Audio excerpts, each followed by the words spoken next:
A minha dúvida não é essa. Eu sei exatamente entrar na sala de aula, eu sei ali localizar o tópico da disciplina que eu almejo, mas eu tenho duas dificuldades. Encontrar a data de postagem do professor ou a data de entrega final que o professor permite que aquela atividade seja executada, e também tenho dificuldade em saber quais atividades foram realizadas e quais atividades eu não realizei. Então, nesse caso, vocês vão acessar o Google Sala de Aula. Agora, eu vou pegar como exemplo o nosso 6º A, Ciências da Natureza. Venho atividades. O 6º A, ele tem uma visão um pouco diferente do que o ensino médio. Ele tem uma subdivisão em avisos importantes, no qual eu forneço as informações básicas relacionadas à disciplina, os materiais pedagógicos, que nesse caso se trata das videoaulas ou os resumos dos textos, as correções das atividades e as listas de atividades. Nesse caso, essa sala de aula tem esse formato porque ela é de uma disciplina única, é uma sala correspondente apenas às ciências da natureza. Mas esse não é bem o intuito dessa explicação desse vídeo. Nesse caso, esse intuito vai ser a verificação da data da postagem do professor, bem como eu, aluno, vou saber quais atividades eu realizei daquela matéria. Nesse caso, se vocês verificarem, tá assim, como por exemplo, aula 10, separação de misturas heterogêneas. Embaixo tá data de postagem, ela foi postada dia 4.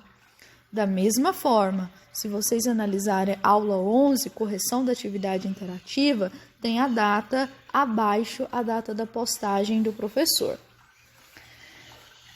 Ou a data final que vocês têm que fazer a devolutiva da atividade para o professor. Mas agora eu quero saber quais atividades eu realizei e quais atividades eu não realizei.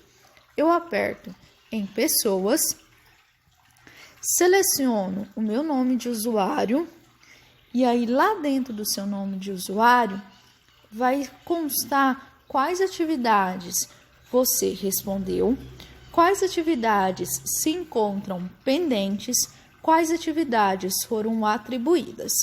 Então, vamos entender primeiro cada eixo. Quando a atividade foi atribuída, nesse caso, o estudante recebeu a atividade no seu aplicativo, você tem essa atividade no seu aplicativo e ela ainda está para ser respondida.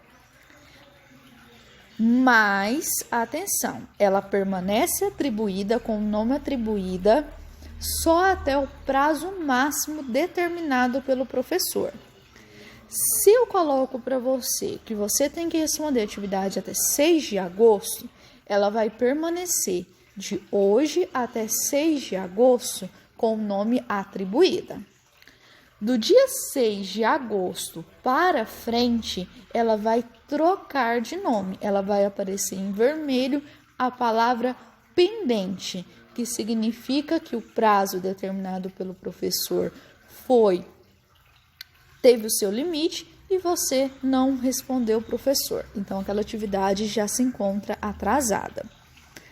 Nesse caso, quando você responder essa atividade em atraso, ela vai aparecer no nosso sistema do professor na forma que está aqui na aula 11, que o aluno respondeu com atraso, após aparecer a palavra pendente, e aí ela aparece concluída com atraso.